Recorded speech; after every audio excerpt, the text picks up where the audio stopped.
DJ Scream, heavy in the streets. We gon' get it, we gon' get it, we gon' get it. We gon' get it, we gon' get it. Get it in blood. Get it in blood. We gon' get it, we gon' get it, we gon' get it. We gon' get it, we gon' get it. Get it in blood. Get it in blood. Good mix. Get it out the mud.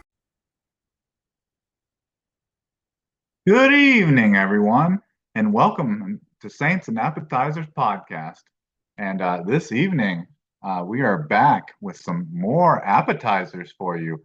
We're going to be going over the reactions and how our predictions, the reactions and predictions, how they fell to play it out in UFC 313, Pereira versus Ankalaev. And to be honest, I think this card just all together, it was pretty much cursed from the start, right off the bat. Just it was a couple weeks leading up to, or maybe just a week leading up to the co-main event of Justin Gaethje versus Dan Hooker, and he falls out of the fight. So you have to have him replaced with a good replacement in Rafael Fiziev. But then just hours, like literally just hours, like maybe 2 hours at the most, you end up having the heavyweight fight with Curtis Blades versus Razvan Kunviz.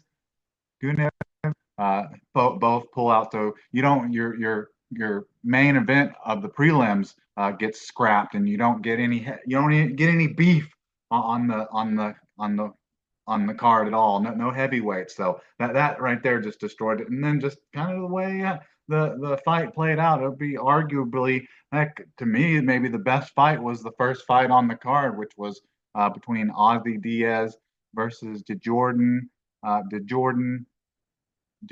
Santos. But we'll circle back to that in a minute. But before I get too deep into this, before we ask for that menu, I want to shout out some nice commentators and some new subscribers. But yeah, let me shout some people out, shout some names out that were very positive on the last podcast. The first one I want to shout out for giving some words of encouragement in the comment section of this past podcast, the prediction show, or the pre-show to UFC 313. We have a B2G Graffiti. Yeah, I appreciate the positive words and the nice comments in the comment section. Just anything like that. I'm all about it, and I really appreciate it, and it helps me keep going. Sometimes you feel on some of these podcasts you're not getting enough recognition. You kind of just want to take a break for a while. But in situations like that, you take a break, maybe you'll never come back. But just a little positive comments here and there goes a long way with keeping me going. So I appreciate that, B2G Graffiti. I really do appreciate the nice comments and words of encouragement from you. And then new subscriber, we're rolling. We're rolling past 100 subscribers. We're up to 103 now. I think I said maybe my next mark for really calling it out would be maybe 125, 150. But I want to shout out Ben Graham for subscribing. I appreciate that. It's just goes for everyone out there. Ben Graham shouting you out, and then previous subscribers and commenters. Thank you. And then anyone else out there that's thinking about subscribing or sharing or liking the video, do it, and I can recognize you or pick you out of the crowd, the YouTube crowd, the social media crowd. I'll shout you out on the next podcast. So I really appreciate that, and I want to thank you, B2G Graffiti and Ben Graham. Thank you. So now then, let's move on now.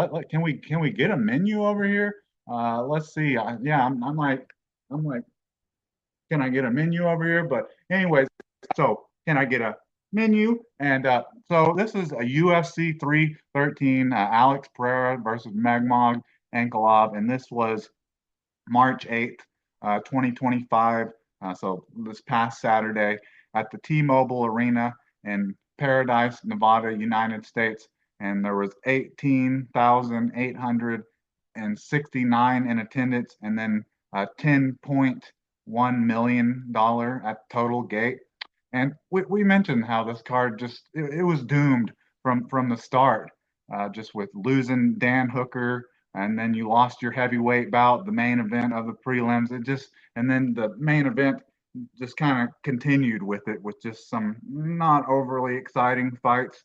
But hey, it tricked me into thinking that this was going to be a great card because it off the main card started off with a bang. So let's get into the main card and we'll kind of talk about where this card started and showed a lot of potential just with the crazy finish in the first fight to where it just man it just seems like it slammed on the brake for a screeching halt of another kind of bummer and kind of lackluster UFC pay-per-view or numbered card of the 2025 season. But let's get into the first fight on this card. So on the main card, that is, we had a lightweight bout between Mauricio Ruffy versus King Green, and it ended like I predicted. I expected not a hundred, not exactly with the spinning wheel kick. They're calling it spinning wheel kick, but for some reason I call that a spinning heel kick because he spun around and then he hit him right in the temple with his heel, which knocked King Green out at the 207 mark of the first round. So that's like right there. That's what only 3 months into the year, and hell, that could be a potential knockout of the year candidate. But yeah, King Green, Bobby Green definitely looks like a gatekeeper and a stepping stone after this, and maybe on kind of the brink of maybe you need to retire taking a devastating knockout like that. But like we talked about, King Green, he's coming in there with his hands down, but he looked really hesitant to try to explode or had any holes or opportunity to try to get any kind of strikes or land anything on Mauricio Ruffy, and he's just kind of being a little bit too tentative, and then he gets kind of backed up against the cage, and here comes that spinning wheel kick that hits him in the temple, and it hit him so hard that like when he got knocked out, he like bounced off the cage and then like fell like face first on the mat and was down for a little while. It busted his nose open. He was bleeding out of his nose afterwards. So yeah, that was a brutal and exciting knockout, about the best and most exciting way you could start off the main card. So that put me at 1-0 on this card, 1-0 for prediction, and 1-0 with method as well. So heck, I'm riding high. I think this is going to be an exciting card. I mean, but man, it makes it kind of hard to something like that. But anyway, so that was the first fight on the card. Very exciting. That was definitely probably the highlight of the card in my opinion. But I can't say it kind of made these last four fights kind of hard to live up to that. But they just didn't do a real great job anyways. So let's move on to the second fight on the card. And this is a women's strawweight bout between Amanda Lemos versus Eisman Lucindo, and it ended up being a decision, a unanimous decision, 29-28, 29-28, and 29-28. And this fight went a little bit different than I expected. I expected there to be actually a little bit more striking in this fight, a little bit more stand up from either Amanda Lemos or Eisman Lucindo, but that's not how it turned out. It turned out that Eisman Lucindo on pretty much all 3 rounds looked pretty good, like in the striking at first, the initial horn sounding, to start the fight. But she would maybe land a couple punches, and then she would clinch up with Amanda Lemos and then get taken down and then just lay on her back for 5 minutes through the first 2 rounds. And then actually in the third round, she was able to get Amanda Lemos down. But then shortly after that, she got reversed and then just laid on her back for the whole round.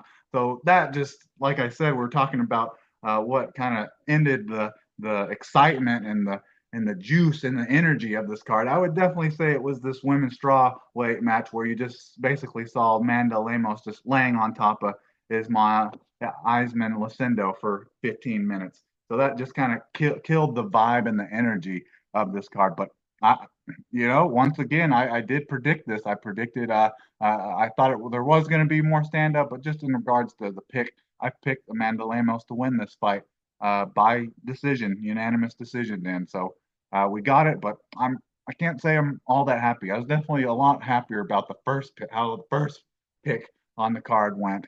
So that right there, just having that fight on this card alone definitely hurt the main event and just the energy and the uh, replayability of this card. I don't think there's really much besides the Mauricio Rufy King Green finish. All right, so now then, on to the third fight on this card. We had a lightweight bout between Agnesio Bahamondes versus Jalen Turner, who had taken off a year to kind of get his mind right. I guess he was having kind of some mental illness, kind of questioning his ability and his path and his life choices, I guess, and wanted to know if that's going to be continue to be his career and just trying to protect that chin, get that chin some uh, rest. So Jalen Turney took off a year, and then he's coming in to fight this knockout artist that we're seeing, Agnesio Bahamondes, and this fight went completely opposite of what I expected. I actually expected Jalen Turner to submit Ignacio Bahamondes in this fight. I thought he was going to get the submission. I thought he was going to get some type of choke, either neck or just mostly just kind of a choke, either guillotine, rear naked choke, head and arm triangle. And hey, it looked like it was kind of going that way because they didn't stand for too long in the striking game before Jalen Turner actually secured a takedown, and he was in uh, yeah, he was in full, just not full mount, but he was just in full guard with him, and didn't take long for Ignacio Bahamondes to get on his back, and then as Jalen Turner was trying to like buck him off to like change position or try to get back on top of him or try to get back up, Ignacio Bahamondes sunk in this great uh, uh, triangle choke and was able to submit him at the 229 mark of the first round. So I was predicting Jalen Turner to submit him, but Bahamondes ended up submitting him. But it looked like it was going the way I thought I was going to be 3 for 3 with the pick and the method, but now it just completely went the opposite way. And man, I don't know if it's a society or a culture or what, but man, you got a lot of these young fighters, these fighters that aren't even 30 years old. They lose a fight and then they want to rage quit.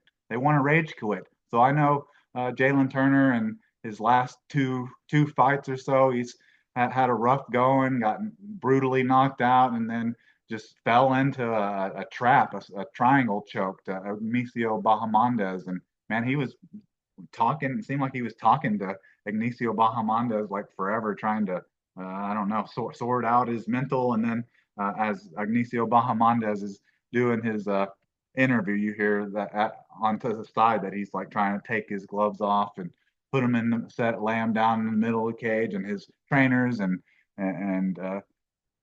corner men are trying to like talk him out of it. But man, that this definitely seems like some kind of culture here, right? Like seeing these young fighters that, maybe coming into the fight, they only have like one fight or are undefeated, and then next thing you know, hell, they're wanting to retire just because they took a hard loss. So, uh, not a great showing by Jalen Turner. I'd be interested to see if we actually do see him again. We saw similar stuff from Shahar Bullet. He was undefeated and then he loses, and next thing you know, it's like I don't know if I can fight anymore because if I lose vision in my only one eye, I'll be blind. So I don't know. Definitely more reasonable for Shahar. All right. Now then, on to the co-main event. We had a lightweight bout between Justin Gaethje versus Rafael Fiziev, who Fiziev he stepped up in just like 1-2 weeks notice. So saved the card a little bit, but with the rough patches and the bumpy road that led to this pay-per-view, I don't know. I don't think Rafael Fiziev could save it. But so in this fight, I ended up picking Justin Gaethje in this fight to by decision, unanimous decision. I thought he was the first fight was I think a split decision, so I expected this uh, to be a lot more of the same fight basically, and it was basically round 4, 5, and 6 basically of their previous fight. So you got a whole lot more of the same. So that would put me at one, like two, and no, 3-1 on this card, and like had got the three fights, all the three fights that I picked correctly. I picked the methods right as well. So he got the unanimous decision over Rafael Fiziev, 29-28, 29-28, and 29-28 in the 5 rounds, 15-minute fights. But man, I think this fight won fight of the night, but I honestly didn't think it was that great of a fight. There were only like two like real exciting moments in the fight. I think what it was in the first, I think, yeah, I think it was in the first round where Rafael Fiziev looks like he almost got like a reverse triangle on Justin Gaethje and that was during like the little bit of grappling and wrestling that was in this fight. And then in the second round, Justin Gaethje landed like the best shot of the fight, where he ducked under uh, some throw some punches that Rafael Fiziev was throwing, and he ducked under and then came back up and like held Rafael Fiziev like the back side of his head and threw like a devastating uppercut on that strike, and that looked like such a good shot that I mean, it looked like Justin Gaethje was going to be able to get Rafael Fiziev out of there. But after those two like main moments, biggest moments of the fight, it was just kind of like a fight, kickboxing match, and then in the third round, they're just kind of throwing wild and throwing crazy, kind of just to appease the crowd. It seemed like, but I guess that was enough to be the fight of the night. But I would have given it to Ozzy Diaz versus Jordan Santos. That was another fight that just went unanimous decision. Ozzy Diaz won that by decision, 29-28, 29-28, and 29-28, and that was a good fight just because I think the most significant strikes, the eighth most significant strikes, were landed in that fight, and that fight was basically just a kickboxing match.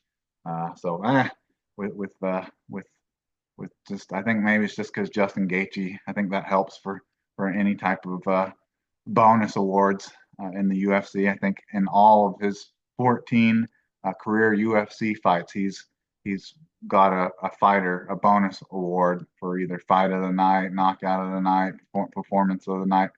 So I think that helps. But I didn't think it was overly exciting. It was like 11 o'clock, 11:30 or something. I was about falling asleep during that fight, honestly. So that's your co-main event. Now then, move on to the main event. We have a light heavyweight bout between Magomed Ankalaev, the challenger, versus Alex Pereira, the champion at the time. And so this fight, Magomed Ankalaev ended up winning this fight. And the old adage that you got to beat the champ to be the champ, obviously that's gone and dead and gone off to the wayside, because you don't have to have like an extremely impressive and dominant performance over a fight, or even if it's a fight that goes to decision. It doesn't have to be obviously that dominant, or you don't have to submit them. You don't have to knock them out to be the champion anymore. And this fight was clear of it, because Magomed Ankalaev, even coming into the fourth round, I already thought Magomed Ankalaev had won this fight. I already thought it was 3-1 going into the fifth round. I know there's a lot of people out there that thought it was 2-2 and then thought Alex Pereira won the fifth round, which I think he did. It just there's a lot of people that want to say that Alex Pereira got robbed, but I think he won the first and the fifth round. And Magomed Ankalaev, I mean, to win the belt in current modern times, he did what he had to do. And he basically just had Alex Pereira on his heels the entire time, fearing the the possibility of a takedown, and Magomed Ankalaev, anytime there's any type of distance or look like there's anything kind of dangerous coming from Alex Pereira from his way, he'd go in for a clinch or maybe just fake a takedown and just like I said, had Alex Pereira just backing up the whole time. But uh, Alex Pereira probably won the first and won the fifth and won the last round. Just because there not a whole lot happened in the first round. Alex Pereira did a decent job of keeping Magomed Ankalaev off of him. And then in the second round, the biggest shot of the fight came in the second round. Magomed Ankalaev rocked and dropped for a second Alex Pereira, and luckily there was only like less than a minute left in the second round, that ended up saving Alex Pereira possibly of getting stopped in this fight. And then through rounds 3 and 4, it was just kind of the same thing. Magomed Ankalaev just kind of marching him down and grappling and clinching and pushing him up against the cage the whole time. Not a lot happened in this fight. So this was kind of a conclusion, a capper for a very underwhelming card, underwhelming pay-per-view, underwhelming main event. And then I'd have loved to see in this fight. I know this fight was already 5 rounds, and maybe it was because Magomed Ankalaev already thought he kind of secured the fight, but that was really when it looked like Alex Pereira was kind of actually starting to get going a little bit because he was the one coming forward. He was actually landing some high kicks. They were blocked, but he was still throwing them and landing them. You know, that still causes damage having to block. He landed like 2 or 3 of those and landed a couple shots and was coming forward like the entire time. But yeah, it was just not enough. Not enough. He secured not enough to secure his belt. It was enough to secure the fifth round, but not the fight. And so we kind of so after seeing this performance and taking a good hard look at Alex Pereira, maybe Magomed Ankalaev wasn't that far off when he was talking about Alex Pereira being an alcoholic or being a drunk or not focusing on his training that much, because this was definitely the worst performance Alex Pereira has had since he was in the UFC. And I don't know if anyone kind of noticed it, that they talked about him having a bit of a struggle and having a tough weight cut. I don't know if anyone noticed, but his face looked like really sucked in, and like you could see his cheekbones real well. It looked from like his last fight or just seeing him before the last time before he was like training before his fight or trying to cut weight. Man, it looked like he's aged like 5 or 10 years. And I mean, not eating right and staying up late and drinking alcohol and who knows what else. I definitely could do that to you, and I could see that. So there's a lot of people saying that they don't want to see an immediate rematch, but I just don't see how you could not give it to Alex Pereira. He's what? He's like undefeated up until this point. He was undefeated as a as what a light heavyweight, and he'd defended his belt, won the belt, and then defended it. Yeah, won it and then defended it 3 times. Like I would understand maybe Magomed Ankalaev moving on to fight someone else and not giving an immediate rematch if maybe Alex Pereira maybe just won the belt and then gave it right back to him, lost it right back to him, or maybe just defended it once. But I mean, he won it and then defended it 3 times and in impressive fashion as well. So we were kind of comparing this fight to what we saw Jan Blachowicz kind of do to Alex Pereira. I just don't think Alex Pereira was aggressive enough and wasn't confident enough in his ability to stop takedowns or even get back up. But I mean, he never actually got like taken down or had Magomed Ankalaev on top of him or anything the whole fight. So even with that, I mean, he did a great job of defending the takedown and he just when any type of distance or any type of offense or momentum that Alex Pereira would get, Magomed Ankalaev just clinch, push up against the cage, throwing short elbows, and just not an overly exciting fight.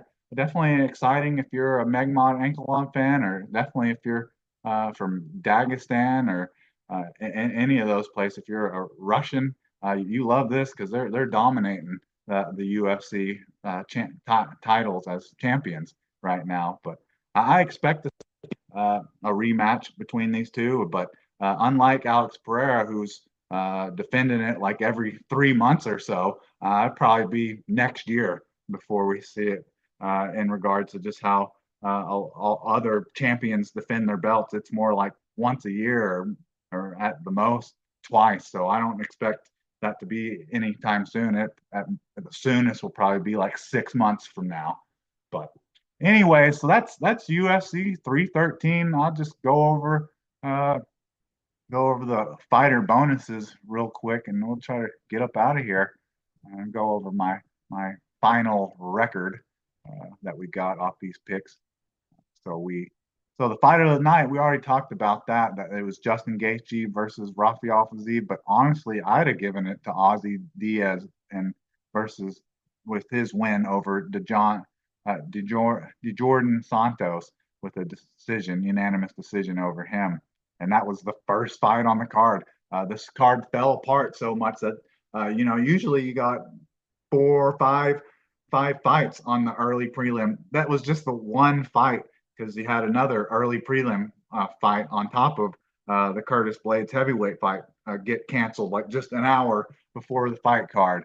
But I'd have given it to them because the middleweight bout, so it's even a heavier weight class, which is even makes it even more impressive that the eighth most significant strikes in UFC history were landed in that fight. So I'd have given it to that. So I don't really agree with that, but it keeps Justin Gaethje's streak of fighter bonus in every fight that he's had in the UFC. So that's kind of cool, I guess.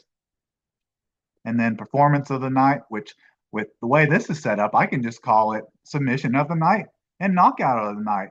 I like the old times. I like the old way it was, even though I understand sometimes you don't get a knockout on a card or you don't get a submission on the card. But this is very fitting to that. So you have performance of the night. You have Ignacio Bahamondez's submission over Jalen Turner, the triangle choke.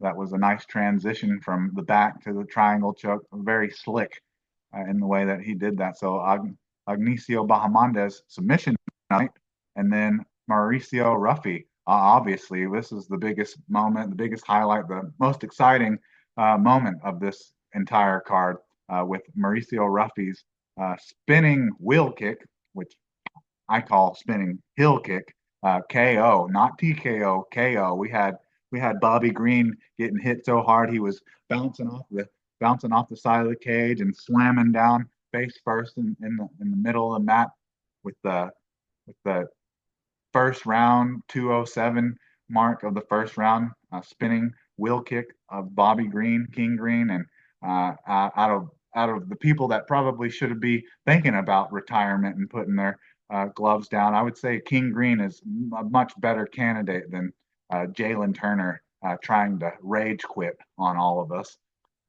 So let's just go over the our final record here with the picks.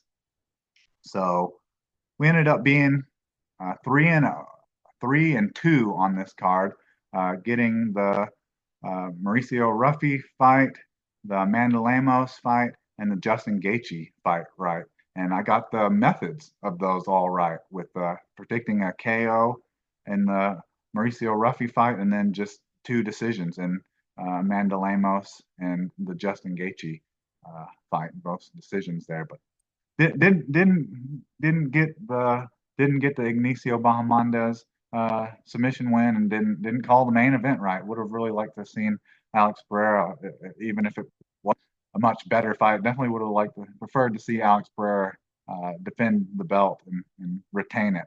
But still, excited. It was an okay card, but definitely I think it was just doomed from the start, and definitely you can't say that this card was like anything amazing or anything. Well, definitely didn't live up to the billing of what people are paying for a paper, like how much money people pay for these cards nowadays. They're wanting like $90 for a pay-per-view, and who knows how much for a ticket to watch what should have been a free fight night. Basically, it wouldn't have been any more than a fight night if you just took the title fight off of there, which it wasn't very impressive. But I guess we'll be back. It'll be a little more than a month, just a couple days more than a month. Then we'll have Volkanovski versus Lopez on here, and then have to hold off on a card that's a month away because it looks stacked at the moment with Alexander versus Diego Lopez, Michael Chandler versus Patty Penland, Bryce Mitchell versus uh, John Silva, Yari Rodriguez versus Patricio Pitbull. Like, man, if this can hold it together for a month, even though it sounds like there's some type of stomach bug or something going around the UFC, having guys pull out just hours before the card. If it can hold together, maybe we can get that best card, best pay-per-view card, best numbered card of the year candidate. But I can definitely say the first three have not been that, or should not be considered for that, unless the rest of the year is just absolutely terrible, and then maybe we'll have to pick between fight nights then. But anyways, I think that's all I have. So can I get a check, please?